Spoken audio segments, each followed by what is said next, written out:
It's the question we've been asking ourselves and being too afraid to answer all off-season, and it's going to be answered here in short order. Will the Buffalo Sabres make the playoffs in 2025-2026? And to that, I have to borrow a turn of phrase from one of my other fandoms, from the Baltimore Orioles, and say simply, why not? Hey all, I'm Chris, this is the SaberCast, and today we're going to be assessing whether or not the Buffalo Sabres have a realistic shot of making the playoffs here in 2025-2026. This is going to act essentially as a bit of a season preview video, although I think you can consider all the player profiles and the various other videos that I've put out there as a very much extended season preview. The final player profile on Tage Thompson is still in the works. I will have that out prior to the first Sabres game, but I'm still working on it, so please forgive me. So in this video, we're going to do two things. We're going to look at the news of the day, which is, of course, that Alex Georgiev has been placed on waivers and will hopefully be in Rochester before too long. And also just look at updating some of the injury situations, as we've picked up a little bit of information over the last day or so. And then after we do that, we will figure out or assess what are the odds of us making the postseason this year. We're going to break down the schedule, especially because I think that's a really critical piece of this puzzle. And we're going to take a look at some of the other teams in the division from a very macro perspective. I'm not going to go into too much detail. And we're just going to try to figure out realistically where the Sabres can end up in this division and can they grab a playoff spot. So that's what we're doing here. Let's get started with the news and the current events. Obviously, I already ruined it. The cat's already out of the bag.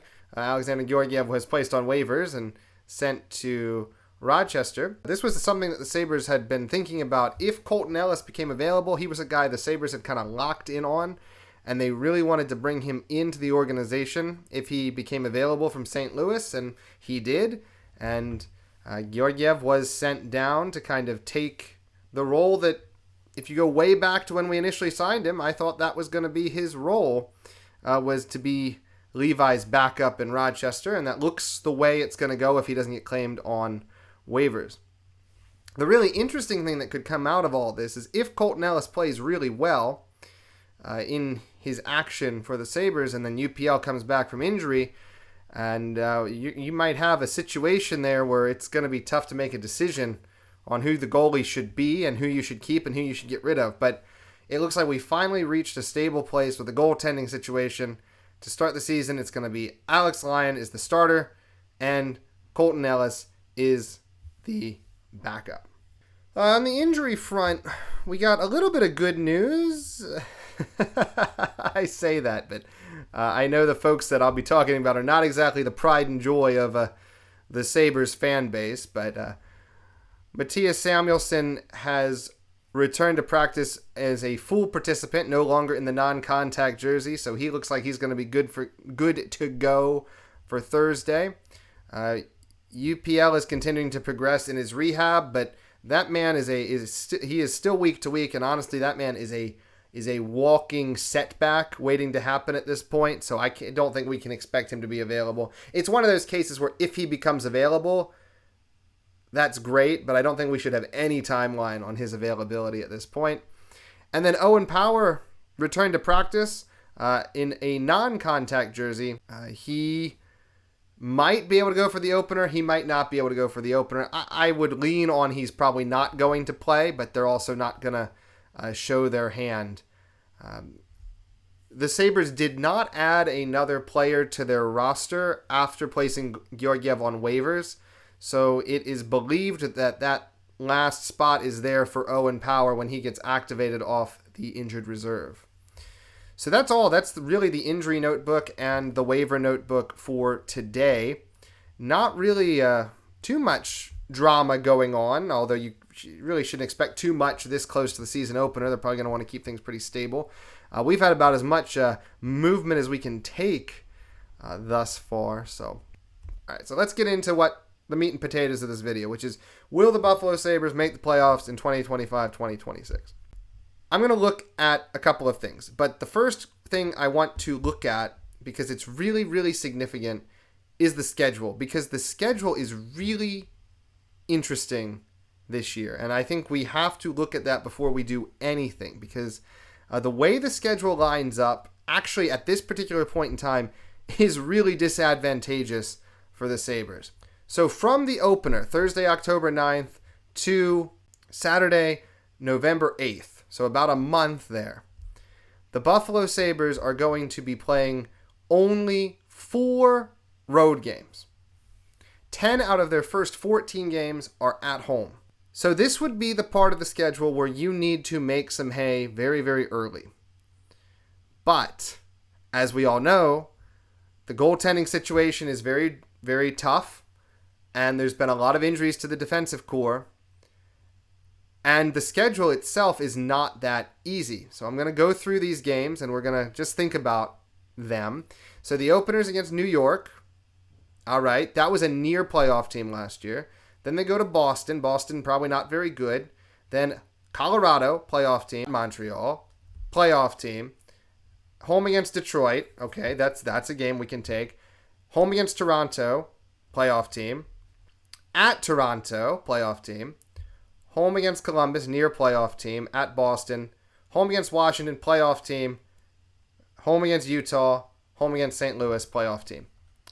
So yes, we play a lot of home games, but we also play a lot of playoff teams at home during that stretch. It's not an easy stretch to start the year, and it's a lot of tough home games. So there is a chance with and now, when you look at the Sabres, they really do need to protect home ice, because last season they were 23-15-3 at home. They actually did fairly decently on home ice. They did not, when you compare it to playoff teams, they were maybe not as good as some of the playoff teams, but they were up there in what you kind of need to do on home ice. They need to get a little better. They need to be a little better than that on home ice this year. But when you play 10 of your first 14 home games, basically a fourth of your home schedule in the first month of the season, and most of those games are against playoff teams, it's not setting you up for success. So that's a challenge right then and there. Now, if we can say they can get through that, which that's great. Okay, you get through that really tough gauntlet. You've done well. You've protected your home ice. November is fairly normal in terms of there's a road trip and then there's a homestand, and it's back to a more normal schedule. And then we get to December. Starting on December 3rd and ending on January 8th is, I think, the gauntlet which is going to define the season. That is a 16 game sequence from December 3rd to January 8th. And in that 16 game sequence, the Sabres play at home 4 times. They play 12 of 16 on the road. That includes a West Coast trip, which involves Winnipeg, Calgary, Edmonton, Vancouver, Seattle.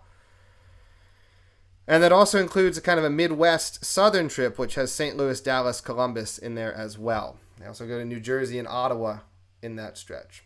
That is going to be the part of the season. That's going to be what defines the season, because that's where it could all go very, very south. There's some tough teams in that stretch, but it is a much more manageable in terms of their opposition than the home stretch to start the year is. But just the fact that you have to play so many games on the road, and the Sabres were not a good road team last year. Their away record was 13-24-4, and that's really where they lost the season last year. So they have got to figure out a way, if they're going to make the playoffs, to be close to 500 on the road and then get a little better at home. And then they'll have a legitimate shot. But that road trip there that road sequence, that 12 of 16 on the road, that's going to define the season. So if the Sabres can get through that, we can get to Saturday, January 10th, home against Anaheim. If we can get to that game and we are still there, we are still in a wild card spot, or we're in the top 3 in the division or something, we have a shot. We'll have a legitimate chance, and we can start getting kind of excited about it, I think. But up until that point, we got to stay kind of even keel. It's not going to do any good to get too up too early with this team, as all Sabre Nation knows. The second half, when you get into January, there's another homestand and a road trip, and then you obviously head into the Olympic break. The schedule is not as intimidating as it was early. There's some good teams mixed in there, but really there's not a gauntlet like we have here at the start of the year. Coming back from the Olympic break is also a little bit of a tough sequence, so I'll go through that here. So when the Sabres come back from the Olympic break, the first game is going to be Wednesday, February 25th at New Jersey. Then they go to at Florida, at Tampa Bay, home against Las Vegas. That is a 4-game stretch out of the Olympic break. The team might be cold, and that's going to be a very tough stretch for the Sabres to get points from, but it's a stretch they have to get points from, especially heading into March.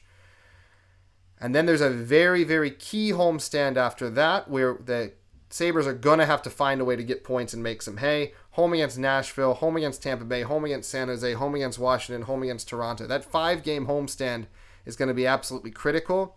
And if they're still there at that point, and then they have their West Coast trip, their last West Coast trip at Vegas, at San Jose, at Los Angeles, at Anaheim.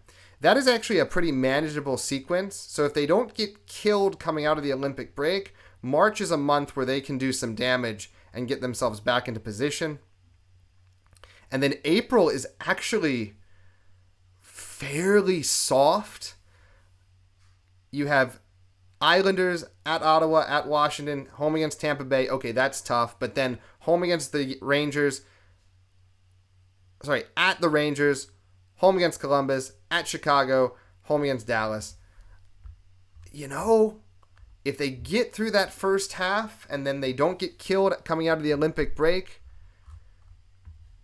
I think there's a shot. I think there's a legitimate shot, but it's going to depend on so many things. But if they misstep at any of those critical points, that's going to be the end of it. So I wanted to look as far as the division goes. So I want to look at the division, the teams in the division, and kind of where we can think where the Sabres should be shooting to finish. Look, the Atlantic Division is such that I think it's going to be very, very difficult to get into the top 3. I think Tampa Bay, Toronto, and Florida have those top 3 spots. And even Florida with all their injuries, look, Florida is going to be a top 3 team in this division until they prove otherwise. You can't just take them out because they're dealing with injuries. They have a really strong system. They still have some really talented players, and they're very deep, and they're going to figure out ways to win games because they have the confidence and they have the experience and they know how to win. So Tampa Bay and Toronto, I think they're shoo-ins in the top 3, and Florida, I think, is also up there as well. And then it gets a little complicated because Montreal and Ottawa, Detroit, Buffalo, and Boston.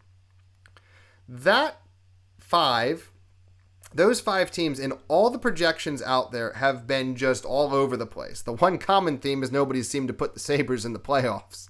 I've seen every other team except maybe Boston in the playoffs, but every combination, Detroit, Montreal, and Ottawa, been in the playoffs. I think I did see one that had Boston in the playoffs as well. People think that Boston was really victimized by the bad luck and the poor goaltending last year, and that may be true, but the bottom really fell out of Boston in March. They just completely fell off. After the trade deadline, they completely fell off a cliff. They were hanging around and being competitive, and then they just went off the cliff, especially after Marchand left, or after Marchand was hurt and then was traded. They just went off the cliff. Look, I don't think Boston is better than the Sabres. They might end up finishing better than the Sabres, but I don't think on paper you're going to say Boston is better than the Sabres. Okay, so Boston for me is the bottom team in this division. Then I think Detroit and Buffalo are on pretty even footing. Detroit has the advantage in the goaltending situation. Buffalo has the advantage in the defense core, and the forward group probably for Buffalo, if healthy, is a little bit deeper. I would give Buffalo the advantage over Detroit, but those two teams are very close. So Boston is 8 for me. Detroit is 7 for me. And then it is the question of, can Buffalo reach the Montreal-Ottawa tier, which is a little bit higher than the Detroit-Boston tier. For me, I see Buffalo as in a neutral way between those two tiers. Buffalo's better than the Boston-Detroit tier, and they're worse than the Montreal-Ottawa tier. Now, Both Montreal and Ottawa kind of caught lightning in a bottle last year. Montreal, especially, the rebuild struck pay dirt more quickly than they expected. If one of those teams is going to fall back, I do believe it's going to be Montreal. I think Ottawa is pretty solid still. So I think Montreal might fall back down, but can the Sabres catch them? I don't know. If we're going to do a ceiling floor situation here, I think the ultimate ceiling for Buffalo is that they do catch up to Montreal and Ottawa, and they pass one of those teams or both of those teams to finish fourth in the division. From a neutral, like everything is even perspective, I think they finish sixth in the division. And then if worst case scenario, bottom falls out, I think they finish seventh in the division in the same place they did last year. I do not think they're worse than Boston. I would be very surprised if they finish below Boston this year, unless Boston somehow comes out like a house on fire and just is awesome for some reason. Bottom line for me, I think the Sabres in the Atlantic, I think they pass one of Montreal or Ottawa, probably Montreal. I think they have a better year than some people expect. I think they're right there at the end, but I think they just miss out on the postseason and the drought continues. Now, whether or not that'll be enough to fire anybody, I have no idea. I hope I'm wrong. I hope they achieve their ceiling, but I just think with the way that this schedule is lined up, I think with the injuries we've suffered already, that's going to make it tough to get the points we need from these early games. There's already so much adversity stacked on the Sabres that it's very hard for me to say they're going to be a playoff team. I hope I'm wrong. I hope they are a playoff team. I'm just trying to look at it from a realistic perspective here. So if you disagree with me, please leave a comment down below. We can talk about it. We can debate about it. And yeah, hope to hear from y'all. So that's where we are. Thank you all so much for watching. So hopefully you enjoyed the video. If you did, please leave a like. And if you want more Sabres content, please consider subscribing to the channel. As always, go Sabres. Bye-bye.